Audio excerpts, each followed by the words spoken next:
Hello hi welcome back to my channel. ಎಲ್ಲರೂ ಹೇಗಿದ್ದೀರಾ? I hope ಎಲ್ಲರೂ ಚೆನ್ನಾಗಿದ್ದೀರಾ ಅಂತ ಭಾವಿಸ್ತಿದ್ದೀನಿ. ನಿನ್ನೆಯ ಪೇಂಟಿಂಗ್ ವ್ಲಾಗನ್ನು ಹಾಗೆ ಕಂಟಿನ್ಯೂ ಮಾಡ್ತಿದ್ದೀನಿ. ಆಲ್ರೆಡಿ ನಾನು ಹಿಂದಿನ ವ್ಲಾಗಲ್ಲಿ ಹೇಳಿದ್ದೀನಿ, ಮೊನ್ನೆ ಚಿಕನ್ ಸಾಂಬಾರು ಮಾಡುವಾಗ ಮಣ್ಣಿನ ಪಾತ್ರೆ ಹೊಡೀತು ಅಂತ ಹೇಳಿದ್ನಲ್ವ, ಅದನ್ನು ಸುಮ್ಮನೆ ಯಾಕೆ ವೇಸ್ಟ್ ಮಾಡೋದು ಅಂತ ಹೇಳಿ ನಾನು ಮಣ್ಣಿನ ಪಾತ್ರೆ ಒಳಗಡೆ ಮನಿ ಪ್ಲ್ಯಾಂಟ್ನ ಹಾಕಿ ಕಿಚನಲ್ಲಿ ಇಡೋಣ ಅಂದ್ಕೊಂಡೆ.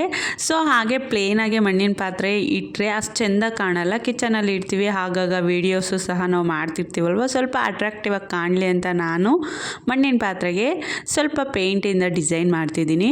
ಸೊ ಮನೆಯಲ್ಲಿ ಕಿಟಕಿಗೆಲ್ಲ ಹಾಕಿದ್ವಲ್ವ, ಆ ಪೇಂಟ್ ಒಂದು ಉಳಿದಿತ್ತು ವೈಟ್ ಕಲರಿಂದು, ಅದರಿಂದಲೇ ಡಿಸೈನನ್ನು ಹಾಕ್ತಿದ್ದೀನಿ. ತುಂಬಾ ಚೆನ್ನಾಗಿದೆ. ಮಣ್ಣಿನ ಪಾತ್ರೆ ಮಣ್ಣು ಕಲರ್ ಇದೆ ಅಲ್ವಾ, ಸೊ ಅದಕ್ಕೂ ಮತ್ತು ವೈಟ್ ಕಲರ್ಗೂ ಕಾಂಬಿನೇಷನ್ ಅಂತೂ ಚೆನ್ನಾಗಿದೆ. ಕಾಂಬಿನೇಷನ್ ಅನ್ನೋದಕ್ಕಿಂತ ಆ ಮಣ್ಣಿನ ಪಾತ್ರೆ ಮೇಲೆ ಈ ವೈಟ್ ಕಲರ್ ಡಿಸೈನು ಎದ್ದು ಕಾಣ್ತಿದೆ, ತುಂಬಾನೇ ಚೆಂದ ಕಾಣ್ತಿದೆ. ಮಣ್ಣಿನ ಪಾತ್ರೆ ಮೇಲೆ ನಾನು ಆಯಿಲ್ ಪೇಂಟಿಂದ ಡಿಸೈನ್ ಹಾಕ್ತಿದ್ರೆ ಏನಾಗ್ತಿತ್ತು ಗೊತ್ತಾ, ಸೇಮು ಫಸ್ಟ್ ಟೈಮ್ ಧೂಪ ಹಾಕುವಂಥ ಹೋಲ್ಡರ್ಗೆ ನಾನು ವಾಟರ್ ಪೇಂಟ್ ಮಾಡುವಾಗ ನೀರಾಗಿತ್ತು ವಾಟರ್ ಪೇಂಟು. ಒಂದು ಕಡೆಯಿಂದ ನಾನು ಚೆಂದ ಕಲರ್ ಮಾಡ್ಕೊಂಡು ಹೋಗ್ತಿದ್ರೆ ಮತ್ತೊಂದು ಕಡೆಯಿಂದ ನೀರಾಗಿರೋದ್ರಿಂದ ಅಷ್ಟು ಚೆಂದ ಕಾಣ್ತಿರ್ಲಿಲ್ಲ, ಮತ್ತು ಡಿಸೈನು ಅಷ್ಟೇ. ಸೊ ಒಂದು ಕಲರ್ಗೂ ಮತ್ತೊಂದು ಕಲರ್ಗೂ ಮಿಕ್ಸ್ ಆಗಿ ಒಂದು ಸ್ವಲ್ಪ ಹಾಳಾಗಿತ್ತು ಪೇಂಟೆ. ಅದೇ ರೀತಿ ಇಲ್ಲೂ ಕೂಡ ಏನಾಗಿದೆ ಅಂದರೆ ವೈಟ್ ಕಲರ್ ಆಯಿಲ್ ಪೇಂಟ್ ಸ್ವಲ್ಪ ನೀರಾಗಿದೆ. ಸೊ ನಾನು ಒಂದು ಕಡೆಯಿಂದ ಡಿಸೈನನ್ನು ಬರ್ಕೊಂಡು ಹೋಗ್ತಿದ್ರೆ ಮಣ್ಣಿನ ಪಾತ್ರೆ ಮೇಲೆ, ಇನ್ನೊಂದು ಕಡೆಯಿಂದ ಸ್ವಲ್ಪ ಸುರಿತಾನೆ ಇತ್ತು, ಅಲ್ಲಲ್ಲಿ ನೋಡಿ ಡಿಸೈನೇ ಹೋಗಿದೆ. ಸೊ ಮತ್ತೆ ಏನು ಮಾಡಿದೆ ಅಂದರೆ ಬ್ರೌನ್ ಕಲರ್ದೊಂದು ವಾಟರ್ ಪೇಂಟ್ ಇತ್ತು, ಅದರಿಂದ ಸುರಿತಿತ್ತಲ್ವ ವೈಟ್ ಕಲರ್ ಪೇಂಟು, ಸೊ ಅದನ್ನೆಲ್ಲ ನಾನು ಬ್ರೌನ್ ಕಲರಿಂದ ಪೇಂಟ್ ಮಾಡಿದೆ. ಸೊ ಆಲ್ಮೋಸ್ಟ್ ಫಿನಿಶಿಂಗ್ ಅಂತೂ ಆಯಿತು. ಸ್ಟಾರ್ಟಿಂಗ್ ಇಷ್ಟೇ ಡಿಸೈನ್ ಸಾಕು ಅಂದ್ಕೊಂಡೆ, ಬಟ್ ಪ್ಲೇನಾಗಿ ಕಾಣ್ತಿತ್ತು. ಮತ್ತು ಏನಾದರೂ ಡಿಸೈನ್ ಹಾಕಬೇಕು ಅಂದ್ಕೊಂಡೆ, ಬಟ್ ಹಾಕ್ಲಿಕ್ಕೂ ಸ್ವಲ್ಪ ಕಷ್ಟನೇ, ಏಕೆಂದರೆ ಪೇಂಟು ಸ್ವಲ್ಪ ನೀರಾಗಿದೆ. ಮತ್ತೊಂದು ಪೇಂಟ್ ಬ್ರಷಿಂದ ನನಗೆ ಹಾಕ್ಲಿಕ್ಕೆ ಬರ್ತಿರ್ಲಿಲ್ಲ, ಹಾಗಾಗಿ ನಾನು ಇಯರ್ಬಡ್ನ ತೊಗೊಂಡಿದ್ದೆ. ಸೊ ಅದರಲ್ಲಿ ಕಾಟನ್ ಇರುತ್ತೆ ಇಯರ್ಬಡ್ಡಲ್ಲಿ. ಸೊ ನಾನು ಏನಾದರೂ ಪೇಂಟ್ನ ಸ್ವಲ್ಪ ಡಿಪ್ ಮಾಡಿಕೊಂಡು ಈ ಮಣ್ಣಿನ ಪಾತ್ರೆ ಮೇಲೆ ಡಿಸೈನ್ ಹಾಕಲಿಕ್ಕೆ ಹೋದರೆ ಅತ್ತಿ ಅಲ್ವಾ, ಅದು ತುಂಬಾ ಜಾಸ್ತಿ ಆಯಿಲ್ ಪೇಂಟ್ನ ಅಬ್ಸರ್ವ್ ಮಾಡ್ಕೊಳ್ತಿತ್ತು. ಯಾವಾಗ ನಾನು ಈ ಮಣ್ಣಿನ ಪಾತ್ರೆ ಮೇಲೆ ಇಯರ್ಬಡ್ನ ಇಡ್ತಿದ್ನೋ ಆಗ ನಾನು ಹಾಕಬೇಕಾಗಿರೋ ಡಿಸೈನ್ ಬರ್ತಿರ್ಲಿಲ್ಲ. ಇಯರ್ಬಡ್ನಲ್ಲಿರೋ ಆಯಿಲ್ ಪೇಂಟ್ ಎಲ್ಲ ಆ ಕಡೆ ಈ ಕಡೆ ಎಲ್ಲ ಸುರಿತಿತ್ತ, ಬೇರೆ ಡಿಸೈನೇ ಆಗೋಗ್ತಿತ್ತು. ಆದರೂ ಕೂಡ ಸ್ವಲ್ಪ ಕಷ್ಟಪಟ್ಟು ಪೇಂಟ್ ಮಾಡಿದೆ. ಲಾಸ್ಟಿಗೆ ನೋಡಲಿಕ್ಕೆ ಪರವಾಗಿಲ್ಲ, ಚೆಂದ ಕಾಣ್ತಿತ್ತು, ತುಂಬಾ ಚೆಂದ ಕಾಣ್ತಿತ್ತು ಅನ್ನೋ ರೇಂಜ್ಗೇನು ಪೇಂಟ್ ಮಾಡಿರಲಿಲ್ಲ ನಾನು. ಪರವಾಗಿಲ್ಲ, ಅಟ್ ಲಾಸ್ಟು ಸ್ವಲ್ಪನಾದರೂ ಕೂಡ ಆ ಮಣ್ಣಿನ ಪಾತ್ರೆ ಅಟ್ರಾಕ್ಟಿವ್ ಆಗಿ ಕಾಣ್ತಿತ್ತು. ನೋಡಿ ಅಟ್ ಲಾಸ್ಟು ಮಣ್ಣಿನ ಪಾತ್ರೆ ಈ ರೀತಿ ಕಾಣ್ತಿದೆ ಲಾಸ್ಟು. ಸೊ ನಾನು ಪೇಂಟ್ ಮಾಡುವಾಗ ಆಯುಷು ಕೂಡ ಎಷ್ಟು ಸಪೋರ್ಟ್ ಮಾಡ್ದ ಗೊತ್ತಾ ನನಗೆ. ಆಯಿಲ್ ಪೇಂಟನ್ನು ತಂದು ಕೊಡೋದು, ಮತ್ತು ನ್ಯೂಸ್ ಪೇಪರ್ನ ತೊಗೊಂಬರೋದು, ಬಡ್ಸ್ನ ಕೇಳಿದಾಗ ಬಡ್ಸ್ನ ತೊಗೊಂಬರೋದು, ಮತ್ತು ಮಮ್ಮಿ ಇಲ್ಲಿ ಸುರಿತಿದೆ, ಅಲ್ಲೋಗ್ತಿದೆ, ಈ ಡಿಸೈನ್ ಮಾಡು ಅಂತ ಹೇಳ್ಕೊಡ್ತಿದ್ದ. ಈ ರೀತಿ ಪೇಂಟ್ ಮಾಡಲಿಕ್ಕೆಲ್ಲ ಆಯುಷ್ಗೂ ಕೂಡ ತುಂಬಾ ಇಷ್ಟ. ಬಟ್ ನಾನು ಈ ಸಲ ಪೇಂಟ್ ಮಾಡಲಿಕ್ಕೆ ಕೊಡಲಿಲ್ಲ, ಯಾಕಂದರೆ ಮೇನ್ ರೀಸನ್ ಆಯಿಲ್ ಪೇಂಟ್ ಅಲ್ವಾ, ಹಾಗಾಗಿ ಕೈಗೆ ಕಾಲಿಗೆ ಎಲ್ಲ ಮೆತ್ತಿಸ್ಕೊಳ್ತಾನೆ ಮತ್ತು ಟೀಪಾಯ್ ಮೇಲೆ ಇಟ್ಕೊಂಡು ನಾನು ಪೇಂಟ್ ಮಾಡ್ತಿದ್ದಿದ್ದಲ್ವ ಮಣ್ಣಿನ ಪಾತ್ರೆಗೆ, ಹಾಗಾಗಿ ಟೀಪಾಯ್ಗೆಲ್ಲ ಸ್ವಲ್ಪನಾದರೂ ಆಯಿಲ್ ಪೇಂಟ್ನ ಸುರಿದಿರ್ತಾನೆ. ಹಾಗಾಗಿ ನಾನು ಆಯಿಲ್ ಪೇಂಟ್ ಮೇನ್ ರೀಸನ್ನು ಈ ಸಲ ಅವನಿಗೆ ಪೇಂಟ್ ಮಾಡಲಿಕ್ಕೆ ಕೊಡಲಿಲ್ಲ. ನಾರ್ಮಲಿ ಈ ವಾಟರ್ ಪೇಂಟೇ ಆಗಿರಲಿ, ಮತ್ತು ಈ ಸ್ಕೆಚ್ಚಿಂದ ಏನಾದರೂ ಪೇಂಟ್ ಮಾಡಬೇಕು ಅಂದರೆ ಆಲ್ಮೋಸ್ಟು ಅವನ ಕೈಯಲ್ಲೇ ಮಾಡಿಸ್ತೀನಿ ಆ ಥರದ್ದು ಪೇಂಟಿಂಗ್ ಎಲ್ಲ, ಯಾಕಂದರೆ ಅವನಿಗೂ ಇಂಟ್ರೆಸ್ಟ್ ಇರುತ್ತೆ. ಈ ಮಣ್ಣಿನ ಪಾತ್ರೆಗೂ ಸಹ ನಾನು ಪೇಂಟ್ ಮಾಡುವಾಗ ಪಕ್ಕಕ್ಕೆ ಸರಿಲಿಲ್ಲ ಗೊತ್ತಾ, ನಾನು ಫುಲ್ ಪೇಂಟ್ ಮಾಡೋ ತನಕ ಅಲ್ಲೇ ಕೂತಿದ್ದ. ನಾನು ಏನು ಕೇಳ್ತೀನೋ ಅದನ್ನೆಲ್ಲ ತೊಗೊಬಂದು ಕೊಟ್ಟು ಹಾಗೆ ಮಾಡು ಮಮ್ಮಿ, ಹೀಗೆ ಮಾಡು ಮಮ್ಮಿ ಅಂತ ಹೇಳ್ತಾ ಕೂತಿದ್ದ. ಇದು ಬಂದು next day. So next day ವ್ಲಾಗ್ನ ಹಾಗೆ ಕಂಟಿನ್ಯೂ ಮಾಡ್ತಿದ್ದೀನಿ. ಮಣ್ಣಿನ ಪಾತ್ರೆಗೆ ಆಯಿಲ್ ಪೇಂಟ್ ಹಾಕಿದ್ವಲ್ವ, ಸೊ ಅದು ಒಣಗಲಿಕ್ಕೆ ಅಟ್ಲೀಸ್ಟ್ 1 ಡೇನಾದರೂ ಬೇಕು, 24 hours. ಪೇಂಟ್ ಮಾಡಿದ ನೆಕ್ಸ್ಟ್ ಡೇ ಸಂಜೆ ಈಗ. ಸೊ ಪೇಂಟ್ ಎಲ್ಲ ಚೆನ್ನಾಗಿ ಒಣಗಿದೆ. ಈಗ ಮಣ್ಣಿನ ಪಾತ್ರೆಯನ್ನು ತೊಗೊಂಡು ಅದಕ್ಕೆ ಮಣ್ಣು, ಕೋಕೋಪಿಟ್ಟು ಮತ್ತು ಸ್ವಲ್ಪ ಗೊಬ್ಬರವನ್ನು ಸಹ ಮಿಕ್ಸ್ ಮಾಡ್ಕೊಳ್ತಿದ್ದೀನಿ ನಾನು. ಹಾಗೆ ಇದ್ರ ಜೊತೆಗೆ ಇನ್ನೊಂದಷ್ಟು ಮನಿ ಪ್ಲ್ಯಾಂಟನ್ನು ನಾನು ಪಾಟ್ ಒಳಗಡೆ ಹಾಕಿ ಗೇಟ್ ಮುಂದೆ ಇಟ್ಟಿದ್ದೆ. ಆ 2 ಮನಿ ಪ್ಲ್ಯಾಂಟನ್ನು ತೊಗೊಂಡಿದ್ದೀನಿ. ಹಾಗೆ ಕಿಚನಲ್ಲಿ ಇಟ್ಟಿದ್ವಲ್ವ ಓವನ್ ಮೇಲೆ, ಅದನ್ನು ಕೂಡ ತೊಗೊಂಬಂದಿದ್ದೀನಿ ಪಾಟ್ಸ್ನ, ಯಾಕಂದರೆ ಆ ಮಣ್ಣನ್ನೆಲ್ಲ ಚೆಲ್ಲಿ ಸ್ವಲ್ಪ ಕೋಕೋಪಿಟ್ಟು ಮತ್ತು ಗೊಬ್ಬರನ ಮಿಕ್ಸ್ ಮಾಡಿ ಮತ್ತೆ ಮಣ್ಣನ್ನು ಫಿಲ್ ಮಾಡಿ ಮನಿ ಪ್ಲ್ಯಾಂಟ್ನ ಹಾಕಿಡೋಣ ಅಂತ ಹೇಳಿ ಎಲ್ಲನೂ ಕೂಡ ತೊಗೊಂಬಂದು ಇಲ್ಲಿ ಇಟ್ಟಿದ್ದೀನಿ. ಬಟ್ ಇಷ್ಟೊತ್ತು ಬಿಸಿಲಿತ್ತು, ಈಗ ಸಡನ್ನಾಗಿ ಮೋಡ ಬಂದಿದೆ. ಸೊ ಆ ಮೋಡನ ನೋಡ್ತಿದ್ರೆ ತುಂಬ ಜಾಸ್ತಿ ಜೋರಾಗಿ ಮಳೆ ಬೀಳೋ ಥರ ಇದೆ, ಹಾಗಾಗಿ ಬೇಗ ಮಣ್ಣನ್ನೆಲ್ಲ ತುಂಬಿಸ್ತಿದ್ದೀನಿ. ಮಣ್ಣಿನ ಪಾತ್ರೆ ನೋಡಲಿಕ್ಕೆ ತುಂಬ ಪುಟ್ಟದು ಅನಿಸುತ್ತೆ, ಬಟ್ ಮಣ್ಣು ಎಷ್ಟೊಂದು ಇಡಿಸಿದೆ ಗೊತ್ತಾ. ನಾನು ಹಾಕ್ತಾನೇ ಇದ್ದೀನಿ ಮಣ್ಣನ್ನು, ಬಟ್ ಆ ಮಣ್ಣಿನ ಪಾತ್ರೆ ತುಂಬತಾನೇ ಇಲ್ಲ. ಸೊ ನೋಡಲಿಕ್ಕೆ ಪುಟ್ಟದಾಗಿದೆ, ಬಟ್ ಮಣ್ಣು ಮಾತ್ರ ಜಾಸ್ತಿ ಹಾಕಿದ್ದೀನಿ ಅದರೊಳಗಡೆ. ನೋಡಲಿಕ್ಕೂ ಅಷ್ಟೇ, ವೀಡಿಯೋಗಂತಲ್ಲ, ನಾರ್ಮಲಾಗಿ ನೋಡಲಿಕ್ಕೂ ಅಷ್ಟೇ ಮಣ್ಣಿನ ಪಾತ್ರೆ ಪುಟ್ಟದನಿಸುತ್ತೆ. ಬಟ್ ಮಣ್ಣು ಮಾತ್ರ ಆಲ್ಮೋಸ್ಟ್ ಅರ್ಧ ಬಕೆಟ್ ಮಣ್ಣು ಅದಕ್ಕೇ ತುಂಬಿಸಿದ್ದೀನಿ. ಈಗ ಮನಿ ಪ್ಲ್ಯಾಂಟನ್ನು ಮಣ್ಣಿನ ಪಾತ್ರೆ ಒಳಗಡೆ ಹಾಕ್ತಿದ್ದೀನಿ. ಫಸ್ಟು ಮನಿ ಪ್ಲ್ಯಾಂಟನ್ನು ಹಾಕ್ಬಿಡೋಣ, ನಂತರ ನೀರನ್ನು ಹಾಕೋಣ ಅಂತ ಹೇಳಿ ಫಸ್ಟು ಮಣ್ಣಿನ ಪಾತ್ರೆ ಒಳಗಡೆ ಮನಿ ಪ್ಲ್ಯಾಂಟನ್ನು ಹಾಕ್ತಿದ್ದೀನಿ.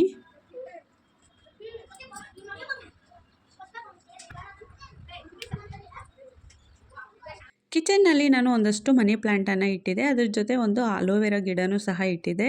ಬಟ್ ಅದು ಯಾಕೋ ಚಿಗುರ್ತಾನೆ ಇರಲಿಲ್ಲ, ಹಾಗಾಗಿ ಅದನ್ನು ಕೂಡ ತೆಗೆದೆ. ಮೇ ಬಿ ಅದು ಔಟ್ಡೋರ್ ಪ್ಲ್ಯಾಂಟ್ ಅನಿಸುತ್ತೆ, ಇಂಡೋರ್ ಪ್ಲ್ಯಾಂಟ್ ಅಲ್ಲ ಅನಿಸುತ್ತೆ.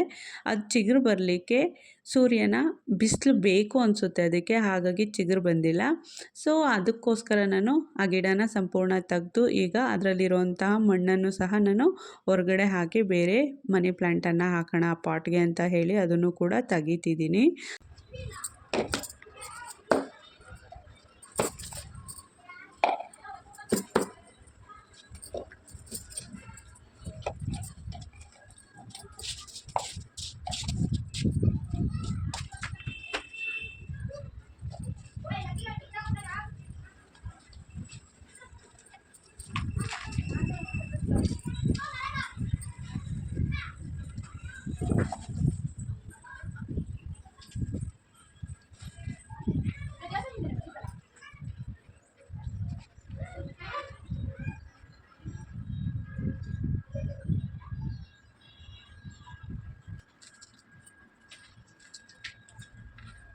ಇನ್ನೂ 2 ಪಾಟ್ ಇತ್ತು, ಅದಕ್ಕೆ ಮನಿ ಪ್ಲ್ಯಾಂಟ್ನ ಹಾಕಬೇಕಿತ್ತು. ಬಟ್ ಅಷ್ಟರಲ್ಲಿ ಜೋರಾಗಿ ಮಳೆ ಸ್ಟಾರ್ಟ್ ಆಯಿತು, ಹಾಗಾಗಿ ಹಾಕಿರೋದನ್ನು ಅಷ್ಟನ್ನೇ ಪಾಟ್ಸ್ನ ತೊಗೊಂಬಂದು ನಾನು ಒಳಗಡೆ ಇಟ್ಟಿದ್ದೀನಿ. ಸೊ ಇನ್ನೊಂದಷ್ಟು ಪಾಟ್ಸ್ನೆಲ್ಲ ನಾನು ಆಚೆನೇ ಇಟ್ಟಿದ್ದೀನಿ, ಮತ್ತು ಮಳೆ ಸ್ಟಾಪ್ ಆದಮೇಲೆ ಹಾಕೋಣ ಅಂತ ಹೇಳಿ. ಸದ್ಯಕ್ಕೆ ಈ ಮಣ್ಣಿನ ಪಾತ್ರೆಗಂತೂ ನಾವು ಮನಿ ಪ್ಲ್ಯಾಂಟನ್ನು ಹಾಕಿದ್ದೀವಲ್ವ, ಸೊ ಹಾಗಾಗಿ ಕಿಚನ್ಗೆ ತೊಗೊಂಬಂದು ಇಡೋಣ ಅಂತ ಹೇಳಿ ಪ್ಲೇಸ್ನ ನೋಡ್ತಿದ್ದೀನಿ. ನೋಡಿ, ಓವನ್ ಪಕ್ಕ ಈ ಪ್ಲೇಸಲ್ಲಿ ಇಡೋಣ ಅಂತ ಹೇಳಿ ಇಡ್ತಿದ್ದೀನಿ. ಯಾಕಂದರೆ ಆಲ್ಮೋಸ್ಟು ನಾವು ಸ್ಟವ್ ಮೇಲೆ ಅಡುಗೆ ಮಾಡ್ತಿರ್ತೀವಿ, ಮತ್ತು ಅಡುಗೆನ ಆಲ್ಮೋಸ್ಟು ನಾನು ಶೂಟ್ ಮಾಡೋದು, ಹಾಗಾಗಿ ಕೆಲವೊಮ್ಮೆ ವೀಡಿಯೋಗೆಲ್ಲ ಚೆಂದ ಕಾಣಲಿ ಈ ಪಾಟು ಅಂತ ಹೇಳಿ ಇಲ್ಲೇ ಇಡ್ತಿದ್ದೀನಿ. ಈಗ ಟೈಮ್ ಬಂದು ಜಸ್ಟ್ 4:15 ಆಗಿದೆ ಅಷ್ಟೇ. ಬಟ್ ಆಚೆ ನೋಡಿದ್ರೆ 6:30, 6:45 ಥರ ಇದೆ. ಇದ್ದಕ್ಕಿದ್ದಂಗೆ ಹೇಳಿದ್ನಲ್ವ ಸಡನ್ನಾಗಿ ಮೋಡ ಬಂದಿದೆ ಅಂತ. ಸೊ ಹೇಗಿದೆ ಗೊತ್ತಾ ವಾತಾವರಣ, 6:30, 6:45 ಒಳ್ಳೆ ಕತ್ಲು ಥರ ಇದೆ ಆಚೆ ಎಲ್ಲ. ಸೊ ಹಾಗಾಗಿ ಕಿಚನಲ್ಲೂ ಅಷ್ಟೇ ಲೈಟ್ ಇದ್ದರೂ ಕೂಡ ಸ್ವಲ್ಪ ಕತ್ಲು ಥರನೇ ಕಾಣ್ತಿದೆ. ಮತ್ತು ಯಾವಾಗಲಾದರೂ ಬೆಳಕಲ್ಲಿ ಈ ಪೋರ್ಷನ್ನ ವೀಡಿಯೋ ಮಾಡಿ ತೋರಿಸ್ತೀನಿ. ನಾನೇ ವೀಡಿಯೋ ಮಾಡಿ ತೋರಿಸೋದಕ್ಕಿಂತ ಡೈಲಿ ವ್ಲಾಗ್ಸಲ್ಲಿ ಆಲ್ಮೋಸ್ಟು ನೀವು ನೋಡ್ತಿರ್ತೀರ ಬಿಡಿ. ಆಲ್ರೆಡಿ ಆಗಲೇ ಮಳೆ ಸ್ಟಾರ್ಟ್ ಆಗಿತ್ತು, ಈಗ ಜೋರಾಗಿದೆ, ಮತ್ತು ಪ್ಲ್ಯಾಂಟಿಂಗ್ ಕೆಲಸ ಅಂತೂ ಮುಟ್ಲಿಕ್ಕಾಗೋದಿಲ್ಲ. ಸೊ ನೆಕ್ಸ್ಟ್ ಡೇ ಯಾವಾಗಲಾದರೂ ನಾನು ಉಳಿದಿರೋ ಪಾಟ್ಗೆ ಮನಿ ಪ್ಲ್ಯಾಂಟನ್ನು ಹಾಕೋಣ ಅಂತ ಹೇಳಿ ಕೈಕಾಲೆಲ್ಲ ತೊಳ್ಕೊಂಬಂದೆ. ಅಷ್ಟರಲ್ಲಿ ಆಯುಷು ಸಮೋಸ ಸಹ ತಂದಿದ್ದ. ಸೊ ಈ ಸಲ ನಾನು ಪ್ಯಾನ್ ಮೇಲೇ ಸಮೋಸವನ್ನು ಬಿಸಿ ಮಾಡ್ಕೊಳ್ತಿದ್ದೀನಿ. ಯಾಕಂದರೆ ಓವನಲ್ಲಿ ಲಾಸ್ಟ್ ಟೈಮ್ ಇಟ್ಟು ಹಾಳಾಗಿತ್ತು, ಹಾಗಾಗಿ ಈ ಸಲ ಪ್ಯಾನ್ ಮೇಲೇ ಇಟ್ಟು ಬಿಸಿ ಮಾಡ್ಕೊಳ್ತಿದ್ದೀನಿ. ಇನ್ನೊಂದು ಪವರ್ ಬೇರೆ ಇಲ್ಲ, ಓವನ್ಗೆ ಪವರ್ ಬೇಕಲ್ವ, ಅದು ಬೇರೆ ಇಲ್ಲ. ಸೊ ಇರಲಿ, ಇದ್ರ ಮೇಲೇ ಸ್ವಲ್ಪ ಬಿಸಿ ಮಾಡಿಕೊಂಡು ಈ ಮಳೆ ಚಳಿಗೆಲ್ಲ ತಿನ್ನೋಣ, ಬಿಸಿ ಬಿಸಿ ಚೆನ್ನಾಗಿರುತ್ತೆ ಸಮೋಸ. ಇದಕ್ಕೆ ಸ್ವಲ್ಪ ಆಯಿಲ್ನ ಆ್ಯಡ್ ಮಾಡಿಕೊಂಡು ಬಿಸಿ ಮಾಡ್ಕೊಬೋದು, ಬಟ್ ನಾನು ಹಾಕ್ತಿಲ್ಲ, ಯಾಕಂದರೆ ಅದರಲ್ಲೇ ತುಂಬ ಜಾಸ್ತಿ ಎಣ್ಣೆ ಇರುತ್ತೆ. ಎಣ್ಣೆ ಅನ್ನೋದಕ್ಕಿಂತ ಡಾಲ್ಡಾ ಇರುತ್ತೆ, ಹಾಗಾಗಿ ನಾನೇನು ಎಣ್ಣೆನ ಹಾಕಲಿಲ್ಲ, ಹಾಗೆ ತವ ಮೇಲೆ ಬಿಸಿ ಮಾಡಿಕೊಂಡು ತಿಂದ್ವಿ. 5 ಡೇಸ್ ಬ್ಯಾಕ್ ನಾನು ಎಗ್ ಪಿಕಲ್ ಮತ್ತು ಚಿಕನ್ ಪಿಕಲನ್ನು ಮಾಡಿದ್ದೆ. ಸೊ ಆ ವಿಡಿಯೋನ ಇಲ್ಲಿ ನಾನು ಶೇರ್ ಮಾಡ್ತಿದ್ದೀನಿ. ಮಿಸ್ ಮಾಡದೆ ಕೊನೆ ತನಕ ವಿಡಿಯೋ ನೋಡಿ, ಹಾಗೆ ನನ್ನ ಚಾನಲನ್ನು ಸಬ್ಸ್ಕ್ರೈಬ್ ಮಾಡ್ಕೊಳ್ಳಿ. ವಿಡಿಯೋ ನಿಮ್ಗೇನಾದರೂ ಇಷ್ಟ ಆದರೆ ವಿಡಿಯೋಗೆ ಒಂದು ಲೈಕ್ ಕೊಡಿ. ಎಗ್ ಪಿಕಲ್ ಮಾಡಲಿಕ್ಕೆ 3 ಮೊಟ್ಟೆಯನ್ನು ತೊಗೊಂಡಿದ್ದೀನಿ, ಹಾಗೆ ಚಿಕನ್ ಪಿಕಲ್ ಮಾಡಲಿಕ್ಕೆ ಒಂದು ಸ್ವಲ್ಪ ಚಿಕನನ್ನು ತೊಗೊಂಡಿದ್ದೀನಿ. ಸ್ವಲ್ಪನೇ ಮಾಡ್ತಿರೋದು, ಯಾಕಂದರೆ ಇನ್ನೇನು ಆಷಾಢ ಮುಗಿದು ಶ್ರಾವಣ ಶುರುವಾಗ್ತಿದೆ, ಹಾಗಾಗಿ ಸ್ವಲ್ಪನೇ ಮಾಡ್ಕೊಳ್ತಿದ್ದೀನಿ. ಈಗ ಫಸ್ಟಿಗೆ ಎಗ್ಗನ್ನು ಒಂದು ಬೌಲ್ಗೆ ಹಾಕ್ಕೊಳ್ತೀನಿ. ಅದಕ್ಕೂ ಮುಂಚೆ ನೋಡಿ, ಇದು ಸ್ವಲ್ಪ ಕುಟ್ಟಿ ಪುಡಿ ಮಾಡ್ಕೊಬೇಕು. ಜೀರಿಗೆ, ಮೆಣಸು, ಸಾಸಿವೆ ಮತ್ತು ಮೆಂತ್ಯ ಕಾಳು ಇಷ್ಟನ್ನು ಸಹ ಒಂದು ಸ್ವಲ್ಪ ಫ್ರೈ ಮಾಡಿ ಇಟ್ಕೊಂಡಿದ್ದೀನಿ. ಎಣ್ಣೆ ಗಿಣ್ಣೆ ಏನೂ ಹಾಕಿಲ್ಲ, ಹಾಗೆ ಫ್ರೈ ಮಾಡಿಕೊಂಡು ಇಟ್ಕೊಂಡಿದ್ದೀನಿ. ಸೊ ಮಿಕ್ಸಿನಾದರೂ ಮಾಡ್ಕೊಬೋದು, ಇಲ್ಲಾಂದರೆ ಕಲ್ಲಲ್ಲಿ ಜಜ್ಕೊಂಡು ಪುಡಿ ಮಾಡ್ಕೊಬೋದು. ಸೊ ನಾನು ಓಕಲೆಯಲ್ಲೇ ಹಾಕಿ ಜಜ್ಜಿ ಪುಡಿ ಮಾಡ್ಕೊಳ್ತೀನಿ. ನಾವು ಎಗ್ನ ಬೇಯಿಸ್ಕೊಬೇಕು, ಆದ್ದರಿಂದ ಒಂದು ಕಪ್ಪಿಗೆ ಸ್ವಲ್ಪ ಎಣ್ಣೆನ ಹಾಕ್ಕೊಳ್ತಿದ್ದೀನಿ. ತೊಗೊಳ್ತಿದ್ದೀನಿ, ಅದಕ್ಕೆ ಎಣ್ಣೆ ಸವರ್ಕೊಳ್ಳೋಣ. ನೀಟಾಗಿ. ಇದರಲ್ಲೇ ಬೇಯಿಸ್ಕೊಳ್ಳೋದ್ರಿಂದ ನಾನು ಮೊಟ್ಟೆನ ಸೊ ಇದಕ್ಕೇನೆ ಎಣ್ಣೆನ ಹಾಕ್ಕೊಳ್ತಿದ್ದೀನಿ. ಈಗ ಮೊಟ್ಟೆನ ಹೊಡೆದು ಈ ಬಟ್ಲಿಗೆ ಹಾಕ್ಕೊಳ್ಳೋಣ.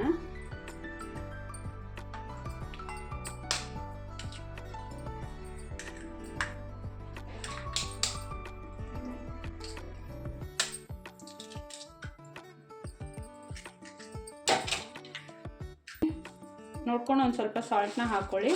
ಹಾಗೆ ಸ್ವಲ್ಪ ಮೆಣಸಿನ ಪುಡಿಯನ್ನು ಸಹ ಸೇರಿಸ್ಕೊಳ್ತಿದ್ದೀನಿ.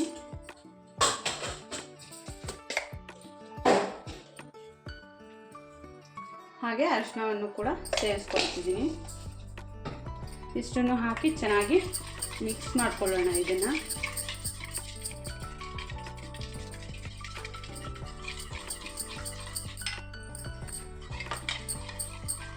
ಎಷ್ಟು ಚೆನ್ನಾಗಿ ಬೀಟ್ ಮಾಡಿಕೊಂಡ್ರೆ ಅಷ್ಟು ಚೆನ್ನಾಗಿ ಫ್ಲಫಿಯಾಗಿ ಬೇಯುತ್ತೆ. ಸೊ ನಾನು ಒಂದು 10 ನಿಮಿಷ ಚೆನ್ನಾಗಿ ಸ್ಪೂನಲ್ಲೇ ಬೀಟ್ ಮಾಡ್ಕೊಂಡಿದ್ದೀನಿ. ಸೊ ಮಿಕ್ಸಿಗೆ ಹಾಕ್ಕೊಂಡು ನಾವು ರುಬ್ಕೊಬೋದು. ಇದನ್ನು ಬೇಯಿಸ್ಕೊಳ್ಳಿಕ್ಕೆ ನಾನು ಕುಕ್ಕರ್ಗೆ ನೀರನ್ನು ಹಾಕಿದ್ದೀನಿ. ಸ್ವಲ್ಪ ಪ್ರಮಾಣದಲ್ಲಿ ನೀರನ್ನು ಹಾಕಿ ಇದು ಕೊಬ್ಬರಿ ಗ್ರೇಟ್ ಮಾಡ್ಕೊಳ್ಳೋದು. ಸೊ ಹಳೆಯದು ವೇಸ್ಟು, ಸೊ ಹಾಗಾಗಿ ಇದನ್ನೇ ಇಟ್ಕೊಂಡಿದ್ದೀನಿ. ಒಂದು ಪ್ಲೇಟ್ನಾದರೂ ನೀವು ಕೆಳಗಡೆ ಹಾಕ್ಕೊಬೋದು. ಅದ್ರ ಮೇಲೆ ಬೀಟ್ ಮಾಡ್ಕೊಂಡಿರುವಂತಹ ಮೊಟ್ಟೆನ ಇಟ್ಟು ಈಗ ಕುಕ್ಕರ್ ಲಿಡ್ನ ಕ್ಲೋಸ್ ಮಾಡಿ ಒಂದು 10 ನಿಮಿಷ ಚೆನ್ನಾಗಿ ಬೇಯಿಸ್ಕೊಂಡ್ರೆ ಆ ನೀರಿನ ಹಬೆಯಲ್ಲೇ ಈ ಮೊಟ್ಟೆ ಬೇಯುತ್ತೆ.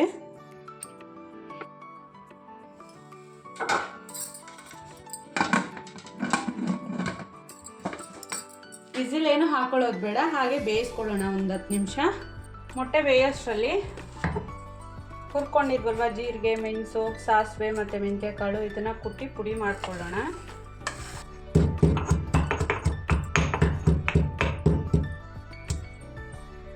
ನುಣ್ಣಕ್ಕೇನು ಪುಡಿ ಮಾಡ್ಕೊಳ್ಳೋದು ಅವಶ್ಯಕತೆ ಇಲ್ಲ. ಒಂದು 70 to 80% ಕುಟ್ಟಿ ಪುಡಿ ಮಾಡ್ಕೊಳ್ಳೋಣ.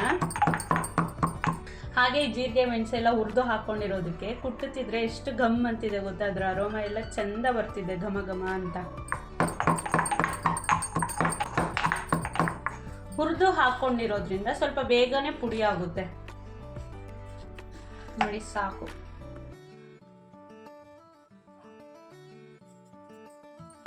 ಸೊ ಚಿಕನ್ ಪೀಸಸ್ನ ಸಣ್ಣ ಸಣ್ಣದಾಗಿ ಕಟ್ ಮಾಡ್ಕೊಳ್ಳೋಣ. ಯಾಕಂದರೆ ದಪ್ಪ ಇದ್ದರೆ ಎಣ್ಣೆಲಿ ಡೀಪ್ ಫ್ರೈ ಮಾಡ್ಕೊಬೇಕು, ದಪ್ಪ ಇದ್ದರೆ ಸ್ವಲ್ಪ ಲೇಟ್ ಆಗುತ್ತೆ. ಹಾಗಾಗಿ ಇನ್ನೊಂದು ಪಿಕ್ಕಲ್ ಅಂದರೆ ಸ್ವಲ್ಪ ಪುಟ್ಟದೇ ಇರಬೇಕು ಚಿಕನ್ ಪೀಸಸ್ಸು, ಚೆನ್ನಾಗಿರುತ್ತೆ. ನಾವು ಈ ಮ್ಯಾಂಗೋ ಪಿಕ್ಕಲ್ಲು ಮತ್ತು ಮಿಕ್ಸ್ ವೆಜಿಟೇಬಲ್ ಪಿಕ್ಕಲಲ್ಲೆಲ್ಲ ನೋಡಿರ್ತೀವಲ್ಲ ಉಪ್ಪಿನಕಾಯಲ್ಲೆಲ್ಲ, ಈ ಮ್ಯಾಂಗೋ ಪೀಸಸ್ ಎಲ್ಲ, ಮಾವಿನಕಾಯಿ ಪೀಸಸ್ ಎಲ್ಲ ಆಲ್ಮೋಸ್ಟು ಈ ಸೈಜಲ್ಲೇ ಇರುತ್ತೆ, ಪುಟ್ಟ ಸೈಜಲ್ಲೇ. ಸೊ ಅದೇ ರೀತಿ ಚಿಕನ್ ಸಹ ನಾವು ಕಟ್ ಮಾಡ್ಕೊಳ್ಳೋಣ.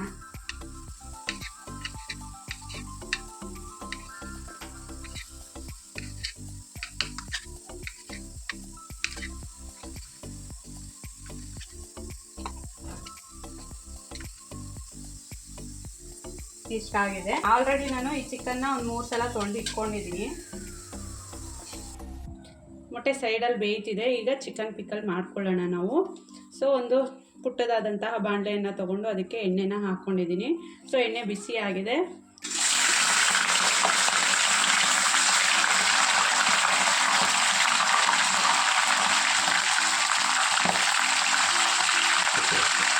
ಹಾಗೆ ಕಟ್ ಮಾಡ್ಕೊಂಡಿರುವಂತಹ ಪೀಸಸ್ನ ಹಾಕ್ತಿದ್ದೀನಿ.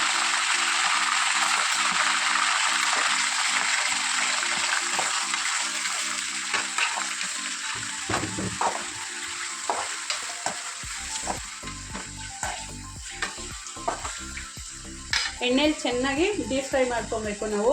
ಸೊ ಚಿಕನ್ ಪೀಸಸಲ್ಲಿ ನೀರಿರೋದ್ರಿಂದ ಎಣ್ಣೆಗೆ ಹಾಕಿದ ತಕ್ಷಣ ಪೀಸಸ್ಸು ಅಷ್ಟು ಜೋರು ಸೌಂಡ್ ಬಂದಿದ್ದು. 6 ನಿಮಿಷ ನಾವು ಎಣ್ಣೆಲಿ ಡೀಪ್ ಫ್ರೈ ಮಾಡ್ಕೊಬೇಕು. ಚಿಕನ್ ಎಲ್ಲ ಸ್ವಲ್ಪ ಸಾಫ್ಟ್ ಆಗಬೇಕು.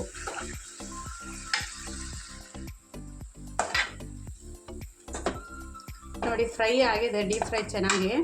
ಸ್ವಲ್ಪ ಕಲರ್ ಚೇಂಜ್ ಆಗುತ್ತೆ ಪೀಸಸ್ಸು. ಈಗ ಪೀಸಸ್ನೆಲ್ಲ ಒಂದು ಪ್ಲೇಟ್ಗೆ ತೊಗೊಂಡ್ಬಿಡೋಣ.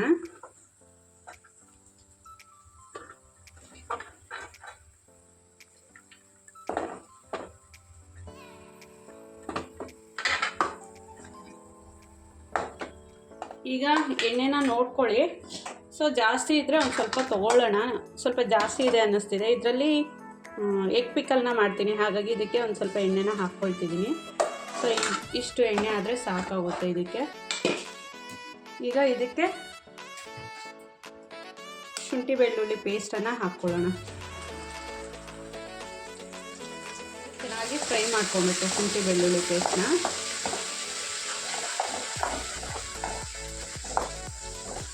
ಚೆನ್ನಾಗಿ ಶುಂಠಿ ಬೆಳ್ಳುಳ್ಳಿ ಪೇಸ್ಟ್ ಫ್ರೈ ಆಗಿದೆ. ಈಗ ಬೆಳ್ಳುಳ್ಳಿಯನ್ನು ಜಜ್ಕೊಂಡು ಹಾಕ್ಕೊಳ್ತಿದ್ದೀನಿ. ಅದರ ಜೊತೆ ಕರಿಬೇವನ್ನು ಸಹ ಹಾಕ್ಕೊಳ್ತಿದ್ದೀನಿ.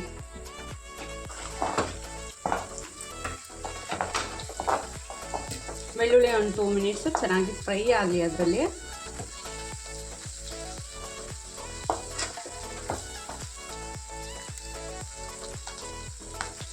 ಘಮ್ ಅಂತ ಬರ್ತಿದೆ ಶುಂಠಿ ಬೆಳ್ಳುಳ್ಳಿ ಪೇಸ್ಟು. ಅದರಲ್ಲಿ ಎಣ್ಣೆಲಿ ಫ್ರೈ ಆಗ್ತಿದ್ರೆ ಎಷ್ಟೊಂದು ಗಮ್ ಅಂತಿದೆ ಗೊತ್ತಾ. ಸೊ ಈಗ ಮತ್ತೆ ಪೀಸಸ್ನ ಹಾಕ್ಕೊಳ್ಳೋಣ.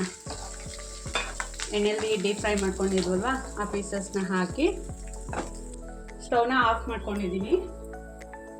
ಈಗ ಇದಕ್ಕೆ ಖಾರದ ಪುಡಿಯನ್ನು ಹಾಕ್ಕೊಳ್ಳೋಣ. ಸ್ವಲ್ಪ ಖಾರ ಮುಂದೆ ಇರಲಿ, ಯಾಕಂದರೆ ಉಪ್ಪಿನಕಾಯಿ ಮಾಡ್ತಿರೋದ್ರಿಂದ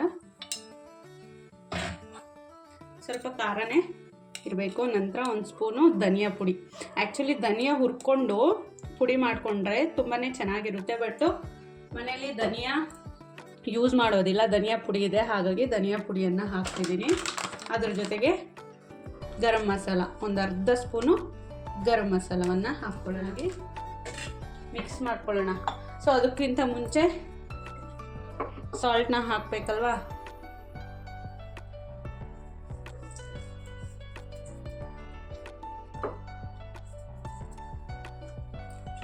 ಸಾಲ್ಟ್ನ ಹಾಕಿ ಚೆನ್ನಾಗಿ ಮಿಕ್ಸ್ ಮಾಡ್ಕೊಳ್ಳೋಣ.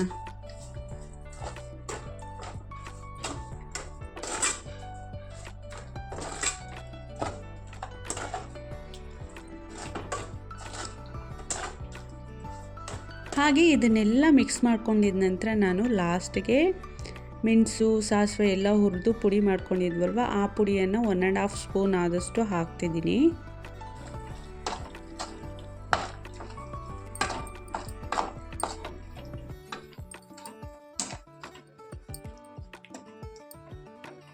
ಇದು ಕಂಪ್ಲೀಟು ತಣ್ಣಗಾದ್ಮೇಲೆ ನಾವು ನಿಂಬೆಹಣ್ಣಿನ ರಸವನ್ನು ಹಾಕ್ಕೊಳ್ಳೋಣ.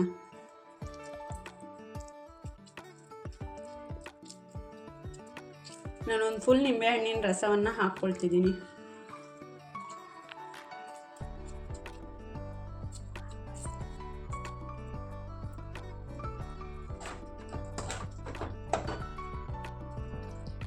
ಇದು ಚೆನ್ನಾಗಿ ಹೊಂದ್ಕೊಳ್ಬೇಕಂದ್ರೆ ನಾಳೆ ಬೆಳಗ್ಗೆ ತನಕ ನಾವು ವೆಯ್ಟ್ ಮಾಡಬೇಕು.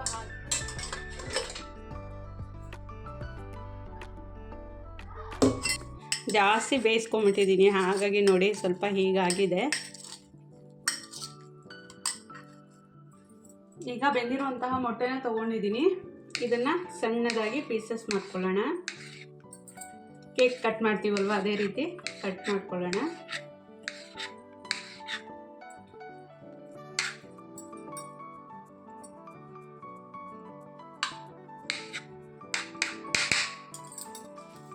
ಇದಕ್ಕೂ ಸಹ ಎಣ್ಣೆನ ಹಾಕಿ ಎಣ್ಣೆನ ಬಿಸಿ ಮಾಡ್ಕೊಳ್ಳೋಣ.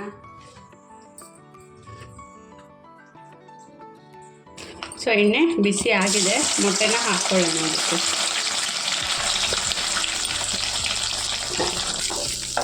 ಈ ಮೊಟ್ಟೆ ಪೀಸಸ್ನ ಸಹ ನಾವು ಚಿಕನ್ ಹೇಗೆ ಫ್ರೈ ಮಾಡ್ಕೊಂಡ್ವೋ ಅದೇ ರೀತಿ ಗೋಲ್ಡನ್ ಬ್ರೌನ್ ಬರೋ ತನಕ ಚೆನ್ನಾಗಿ ಎಣ್ಣೆಲಿ ಫ್ರೈ ಮಾಡ್ಕೊಬೇಕು, ಡೀಪ್ ಫ್ರೈ ಮಾಡ್ಕೊಬೇಕು.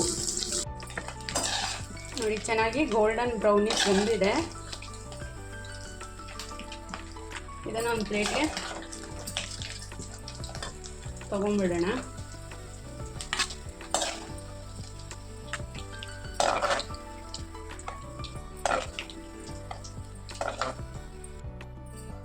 ಫಸ್ಟು ಬೆಳ್ಳುಳ್ಳಿಯನ್ನು ಹಾಕ್ಕೊಳ್ತಿದ್ದೀನಿ ಇದಕ್ಕೆ. ನಂತರ ಶುಂಠಿ ಬೆಳ್ಳುಳ್ಳಿ ಪೇಸ್ಟು,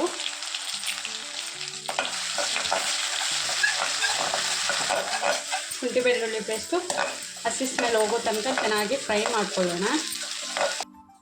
ಆನಂತರ ಇದಕ್ಕೆ ಕರಿಬೇವನ್ನು ಹಾಕ್ಕೊಳ್ತಿದ್ದೀನಿ.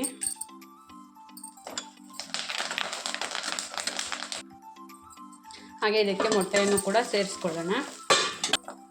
ಮೊಟ್ಟೆ ಬೇಯುವಾಗ ನೋಡಿ ಲಾಸ್ಟಲ್ಲಿ ಉಳಿದಿರುತ್ತೆ, ಅದನ್ನು ಕೂಡ ನೀಟಾಗಿ ತೊಗೊಂಡಿದ್ದೀನಿ ಸ್ಪೂನಲ್ಲಿ. ಸೊ ಅದನ್ನು ಕೂಡ ಆ್ಯಡ್ ಮಾಡ್ಕೊಳ್ಳೋಣ. ನೋಡಿ ಎಷ್ಟೊಂದು ಉಳಿದಿದೆ. ಸೊ ಅದನ್ನು ಕೂಡ ಹಾಕ್ಕೊಳ್ಳೋಣ. ಫ್ಲೇಮ್ನ ಆಫ್ ಮಾಡಿಕೊಂಡು ಖಾರದ ಪುಡಿ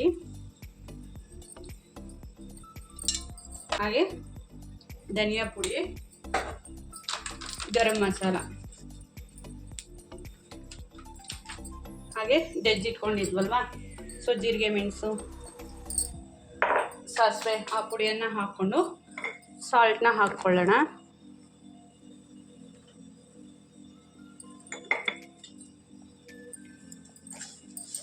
ಚೆನ್ನಾಗಿ ಮಿಕ್ಸ್ ಮಾಡ್ಕೊಳ್ಳೋಣ.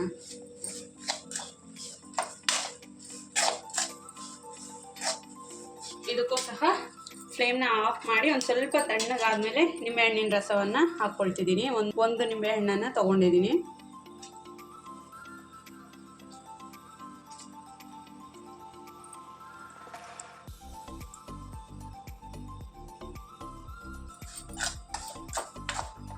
ನೋಡಿ ಈಗ ಚಿಕನ್ ಪಿಕ್ಕಲ್ಲು ಮತ್ತು ಎಗ್ ಪಿಕ್ಕಲ್ ಎರಡೂ ಕೂಡ ರೆಡಿಯಾಗಿದೆ ಮತ್ತು ಕಂಪ್ಲೀಟ್ ತಣ್ಣಗಾಗಿದೆ. ಹಾಗಾಗಿ ನಾನು ಬಾಕ್ಸ್ಗೆ ಹಾಕಿ ಫ್ರಿಜ್ಗೆ ಎತ್ತಿಟ್ಕೊಳ್ಳೋಣ ಅಂತ ಹೇಳಿ ಫಿಲ್ ಮಾಡ್ತಿದ್ದೀನಿ. ಸೊ ಚಿಕನ್ ಪಿಕ್ಕಲ್ ಮಾತ್ರ ಕಲರು ತುಂಬಾ ಚೆನ್ನಾಗಿತ್ತು ಗೊತ್ತಾ. ಎಗ್ ಪಿಕ್ಕಲ್ಗೆ ಎಣ್ಣೆನ ಸ್ವಲ್ಪ ಕಡಿಮೆ ಹಾಕಿದ್ದೆ, ಬಟ್ ಅದು ಕೂಡ ತುಂಬಾ ಚೆನ್ನಾಗಿದೆ ಟೇಸ್ಟ್ ವೈಸು. ನೋಡ್ಲಿಕ್ಕೆ ಮಾತ್ರ ನೋಡಿ ಮಟನ್ ಲಿವರ್ ಫ್ರೈ ಇರುತ್ತಲ್ವ ಅದೇ ರೀತಿ ಕಾಣ್ತಿತ್ತು. ಇದು ಈಗ ಫಿಲ್ ಮಾಡ್ತಿದ್ದೀನಲ್ವ, ಇದು ಎಗ್ ಪಿಕ್ಕಲ್ಲು. ಫಸ್ಟ್ ಫಿಲ್ ಮಾಡಿದ್ದು ಚಿಕನ್ ಪಿಕ್ಕಲ್ಲು. ಎರಡೂ ಕೂಡ ತುಂಬಾ ಚೆನ್ನಾಗಿತ್ತು ನೋಡಲಿಕ್ಕೆ. ಒಂದು ಸ್ವಲ್ಪ ಹಾಗೆ ಉಳಿಸ್ಕೊಂಡಿದ್ದೀನಿ ಬಾಣಲೆಯಲ್ಲಿ, ಟೇಸ್ಟ್ ನೋಡೋಣ ಅನ್ನ ಹಾಕ್ಕೊಂಡು ಅಂತ ಹೇಳಿ.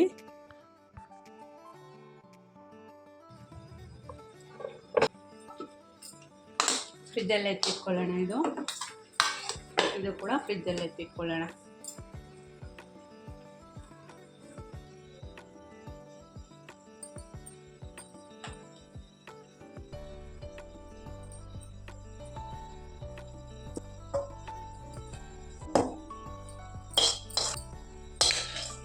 ಬಿಸಿ ಬಿಸಿ ಅನ್ನಕ್ಕೆ ಪಿಕ್ಕಲನ್ನು ಹಾಕ್ಕೊಂಡಿದ್ದೀನಿ. ಫಸ್ಟ್ ನಾನು ಚಿಕನ್ ಪಿಕ್ಕಲನ್ನು ಟೇಸ್ಟ್ ಮಾಡ್ತಿದ್ದೀನಿ. ಮೋಸ್ಟ್ ಫೇವ್ರೇಟ್ ಅಂದರೆ ಚಿಕನ್ ಅಲ್ವಾ, ಹಾಗಾಗಿ ಫಸ್ಟಿಗೆ ಅದನ್ನೇ ಟೇಸ್ಟ್ ಮಾಡ್ತಿದ್ದೀನಿ. ಸ್ವಲ್ಪ ಹಾಕ್ಕೊಂಡ್ರು ಸಾಕು, ನಮಗೆ ಒಂದು ಸ್ಪೂನ್ ಆದಷ್ಟು ಹಾಕ್ಕೊಂಡ್ರು ಸಾಕು, ಕಂಪ್ಲೀಟಾಗಿ ಹೊಟ್ಟೆ ತುಂಬ ಊಟ ಮಾಡ್ಬೋದು ಈ ಉಪ್ಪಿನಕಾಯಿ ಜೊತೆ.